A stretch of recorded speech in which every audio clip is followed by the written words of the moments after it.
Hi friends, I am Shravani. మీరు చూస్తున్నారు learn can channel. ఈ వీడియోలో గ్రామీణాభివృద్ధి పథకాల గురించి తెలుసుకుంటారు. మీరు ఈ ఛానల్ని ఒకసారి సబ్స్క్రైబ్ చేసుకోవడం ద్వారా లేటెస్ట్ అప్డేట్స్ అన్ని ఈమెయిల్ ద్వారా పొందుతారు. యూట్యూబ్లో చూడాలి అనుకుంటే youtube.com/learnken అని టైప్ చేసి చూడండి. స్వర్ణ జయంతి గ్రామ స్వరోజ్గార్ యోజన ఎస్జీఎస్వై. ఎస్జీఎస్వై పథకం 1 ఏప్రిల్ 1999లో ప్రారంభమైంది. ఎస్జీఎస్వై పథకం 9వ పంచవర్ష ప్రణాళిక కాలంలో ప్రారంభమైంది. ఉద్దేశం: దారిద్ర్య రేఖ కింద నివసించే కుటుంబాలకు ఆదాయం సమకూర్చి ఆస్తులను కల్పించడం ఈ పథకం లక్ష్యం.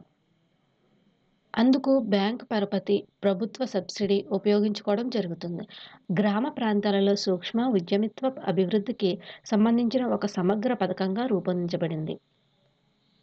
ఎస్జీఎస్వై పథకం పరిధి: దారిద్ర్య రేఖ కింద నివసించే వారికి మాత్రమే ఈ పథకం వర్తిస్తుంది. ఎస్జీఎస్వై పథకం లబ్ధిదారులు ఎస్హెచ్జీలలో సెల్ఫ్ హెల్ప్ గ్రూప్స్ 50% మహిళలు, 50% షెడ్యూల్డ్ కులాలు, జాతులకు నిర్ణయించబడింది. వికలాంగులకు కూడా అవకాశం కల్పించబడింది. ఈ పథకం పరపతి ఆధారంగానూ సబ్సిడీ ప్రాతిపదికగానూ అమలుపరచడం జరుగుతుంది. పరపతి సబ్సిడీల మధ్య నిష్పత్తి 3:1గా నిర్ణయించబడింది. వ్యక్తిగత లబ్ధిదారులకు ప్రాజెక్టు వ్యయంలో 30% వరకు, గరిష్ట పరిమితి 7,500కు మించకుండా సబ్సిడీ చెల్లించబడుతుంది. షెడ్యూల్డ్ కులాలు, షెడ్యూల్డ్ జాతుల వారికి 50% వ్యయం, గరిష్ట పరిమితి 10,000 రూపాయల వరకు లోబడి సబ్సిడీ చెల్లించబడుతుంది.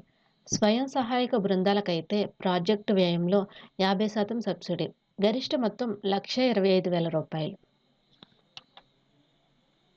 ఎస్జీఎస్వై పథకం అమలు: జిల్లా గ్రామీణాభివృద్ధి సంస్థలు, ప్రభుత్వ పరిపాలనా శాఖలు, బ్యాంకులు, ప్రభుత్వేతర సంస్థలు, పంచాయతీరాజ్ సంస్థల మధ్య అనుసంధానం కలిగించి ఈ పథకం అమలుపరచాలని ఉద్దేశించబడింది.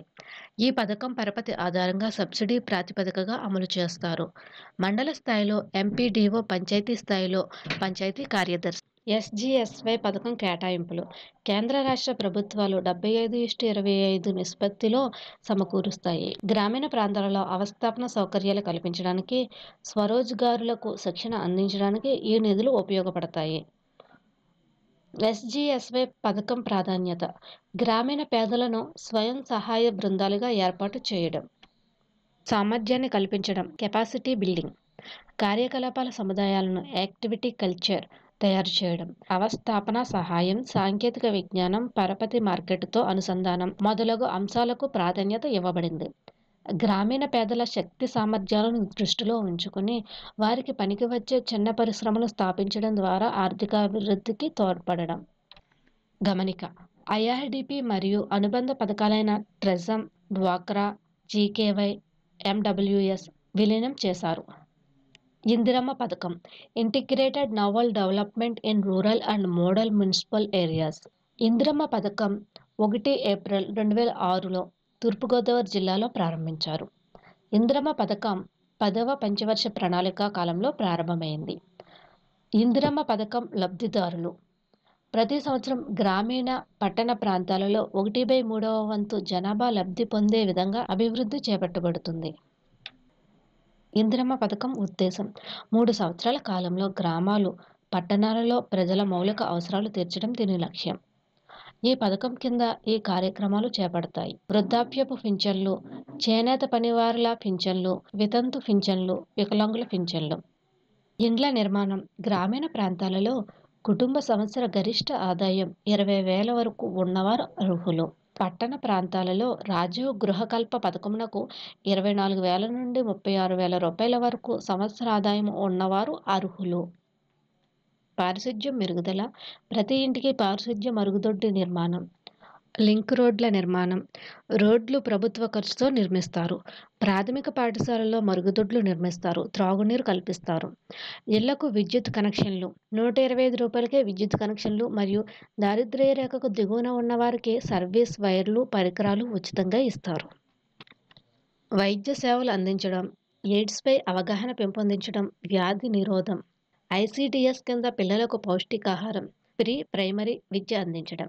ప్రాథమిక విద్య విస్తరణ: దారిద్ర్య రేఖకు దిగువన ఉన్న వారికి 90% సబ్సిడీ, త్రాగునీటికి అయ్యే ఖర్చులో 90% ప్రభుత్వం, 10% గ్రామ పంచాయతీలు భరిస్తాయి.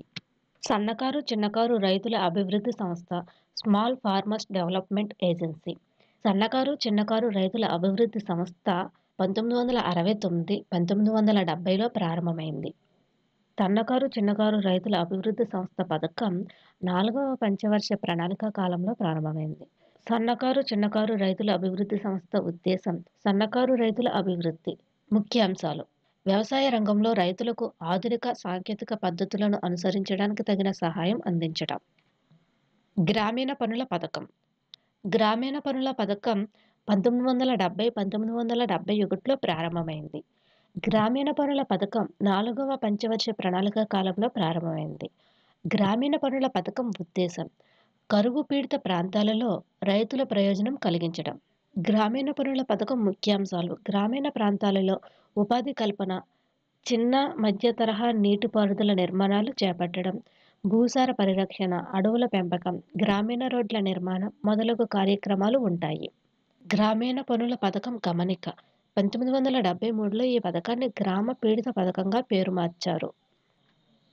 కనీస అవసరాల పథకం. కనీస అవసరాల పథకం 1974లో ప్రారంభమైంది. కనీస అవసరాల పథకం 5వ పంచవర్ష ప్రణాళిక కాలంలో ప్రారంభమైంది. కనీస అవసరాల పథకం ఉద్దేశం ప్రజలకు కనీస అవసరాలు కల్పించి జీవన ప్రమాణాలు పెంచడం. కనీస అవసరాల పథకం ముఖ్యాంశాలు: గ్రామీణ ఆరోగ్యం, మంచినీటి సరఫరా, విద్యుత్, ప్రాథమిక విద్య, పోషకాహారం మొదలగు అవసరాలను కల్పించడం. 20 సూత్రాల పథకం. 20 సూత్రాల పథకం 1975లో ప్రారంభమైంది. 20 సూత్రాల పథకం 5వ పంచవర్ష ప్రణాళిక కాలంలో ప్రారంభమైంది. 20 సూత్రాల పథకం ఉద్దేశం పేదరికాన్ని తొలగించి ప్రజల జీవన ప్రమాణాన్ని మెరుగుపరచడం. ముఖ్య అంశాలు: 20 అంశాలు. 1. పేదరికం నిర్మూలన. 2. ఆహార భద్రత. 3. సురక్షిత త్రాగునీరు. 4. రైతులకు మద్దతు. 5. మహిళా సంక్షేమం. 6. అందరికీ విద్య. 7. గ్రామీణ రోడ్లు. 8. వెనుకబడిన ప్రాంతాల అభివృద్ధి. 9. యువజన అభివృద్ధి. 10. పర్యావరణ సంరక్షణ. 11. గ్రామీణ విద్యుద్దీకరణ. 12. సాంఘిక భద్రత. 13. అందరికీ ఆరోగ్యం. 14. అందరికీ గృహకల్పన. 15. శ్రామిక సంక్షేమం. 16. మురికివాడల అభివృద్ధి. 17. ఈటీ ఆధారిత ఈ-గవర్నర్. 18. యువజన సంక్షేమం. 19. ప్రజలకు విద్యుత్. 20. ఎస్సీ, ఎస్టీ, మైనారిటీ, బీసీల సంక్షేమం. ఎడారి అభివృద్ధి పథకం. ఎడారి అభివృద్ధి పథకం 1973, 1974లో ప్రారంభమైంది. ఎడారి అభివృద్ధి పథకం 5వ పంచవర్ష ప్రణాళిక కాలంలోనిది. ఎడారి అభివృద్ధి పథకం ఉద్దేశం ఎడారులుగా మారుతున్న ప్రాంతాల్లో వ్యవసాయ ఉత్పాదకతను పెంచడం. ఎడారి అభివృద్ధి పథకం ముఖ్యాంశాలు: వర్షాభావం, నీటి ఎద్దడి ఉన్న ప్రాంతాల్లో వ్యవసాయ ఉత్పాదకతను పెంచి ఉపాధి కల్పన సౌకర్యాలను చేపట్టడం. రాజస్థాన్, ఆంధ్రప్రదేశ్, గుజరాత్, హర్యానా, హిమాచల్ ప్రదేశ్, జమ్మూ కాశ్మీర్ రాష్ట్రాల్లో ప్రవేశపెట్టారు. గమనిక: 1995లో సిహెచ్ హనుమంతరావు కమిటీ ఈ పథకాన్ని సమగ్రంగా సమీక్షించి కొన్ని సిఫారసులు చేసింది. దీనికి అనుగుణంగా 2009లో ఎడారి అభివృద్ధి పథకం ప్లస్ కరువు పీడిత ప్రాంతాల అభివృద్ధి పథకం, ఇంటిగ్రేటెడ్ వాటర్ డెవలప్మెంట్ పథకాలను విలీనం చేసి ఇంటిగ్రేటెడ్ వాటర్స్ మేనేజ్మెంట్ ప్రోగ్రాం పేరు మార్చారు. పనికి ఆహార పథకం. పనికి ఆహార పథకం 1977లో ప్రారంభమైంది. పనికి ఆహార పథకం 5వ పంచవర్ష ప్రణాళిక కాలంలోనిది. పనికి ఆహార పథకం ఉద్దేశం గ్రామీణ పేదలకు పనిలేని సమయంలో పని కల్పించి అందులో కొంత భాగాన్ని ఆహారం రూపంలో అందించడం. పనికి ఆహార పథకం ముఖ్యాంశాలు: ఈ పథకం ద్వారా గ్రామీణ ప్రాంతాలలో అవస్థాపన సౌకర్యాలు కల్పించాలని ప్రభుత్వ ఆశయం. ప్రణాళికేతర కార్యక్రమాలను కూడా ఈ పథకంలో చేర్చారు. ఈ కార్యక్రమం మధ్య తరహా, చిన్న తరహా నీటిపారుదల వసతులు, వరదలను అరికట్టడం, అడవుల పెంపకం, రోడ్ల నిర్మాణం, మంచినీటి సరఫరా, పాఠశాల భవనాల నిర్మాణం మొదలైన పనులకు ప్రాధాన్యమిచ్చింది. ఆహార ధాన్యాలను కేంద్ర ప్రభుత్వం ఇవ్వగా రాష్ట్ర ప్రభుత్వాలు ధన రూపంలో అయ్యే ఖర్చు, ఇతర సేవలకు అయ్యే ఖర్చు భరించవలసి ఉంది. గమనిక: 1980లో దీనిని జాతీయ గ్రామీణ ఉద్యోగిత పథకంగా మార్చారు. అంత్యోదయ పథకం. అంత్యోదయ పథకం 1978లో ప్రారంభించారు. అంత్యోదయ పథకం 5వ పంచవర్ష ప్రణాళిక కాలంలోనిది. అంత్యోదయ పథకం ఉద్దేశం పేదలలోని నిరుపేదలను అభివృద్ధి చేయడానికి ఈ పథకాన్ని ప్రారంభించారు. అంత్యోదయ పథకం ముఖ్యాంశాలు రాజస్థాన్ రాష్ట్రంలో మొదట ప్రారంభించారు. జవహర్ రోజ్గార్ యోజన జవహర్ రోజ్గార్ యోజన పథకం 1989లో ప్రారంభించారు. జవహర్ రోజ్గార్ యోజన పథకం 7వ పంచవర్ష ప్రణాళిక కాలంలోనిది. జవహర్ రోజ్గార్ యోజన పథకం ఉద్దేశం గ్రామీణ ప్రాంతంలో దారిద్ర్య రేఖకు దిగువన ఉన్న వారికి కనీసం 50 నుండి 100 రోజులు పని దినాలను కల్పించడం. ముఖ్యాంశాలు గ్రామ ప్రాంతాలలో నివసించే నిరుద్యోగులకు, అల్ప ఉద్యోగులకు, మహిళలకు అదనపు ఉపాధి కల్పించడమే ఈ పథకం లక్ష్యం. గ్రామీణ ప్రాంతాలలో ఆర్థిక అవస్థాపన సౌకర్యాలు కల్పించడం ద్వారా ఈ పథకం కింద ఉపాధి కల్పించబడుతుంది. ఈ పథకానికి అయ్యే వ్యయంలో కేంద్రం 80%, రాష్ట్ర ప్రభుత్వం 20% భరిస్తాయి. జాతీయ స్థాయిలో ఈ పథకం కింద మంజూరయ్యే నిధులలో 6% ఇందిరా ఆవాస్ యోజన పథకం, 20% మిలియన్ బావుల పథకానికి కేటాయించబడతాయి. అదనపు ఉపాధి కల్పించడం ఈ పథకం ప్రధాన లక్ష్యం. National rural employment programme plus rural landless employment guarantee programme పథకాలను విలీనం చేసి జవహర్ రోజ్గార్ యోజనను ఏర్పాటు చేశారు. 1996 జనవరి 1 నుండి జవహర్ రోజ్గార్ యోజన సమగ్రంగా పునర్వ్యవస్థీకరించబడింది. అంతవరకు ఈ పథకంలో అంతర్భాగంగా ఉన్న ఇందిరా ఆవాస్ యోజన, మిలియన్ బావుల పథకం స్వతంత్ర పథకాలుగా మార్చడం జరిగింది. 1999 ఏప్రిల్ నుండి ఈ పథకం పేరు జవహర్ గ్రామీణ సమృద్ధి యోజనగా మార్చబడింది.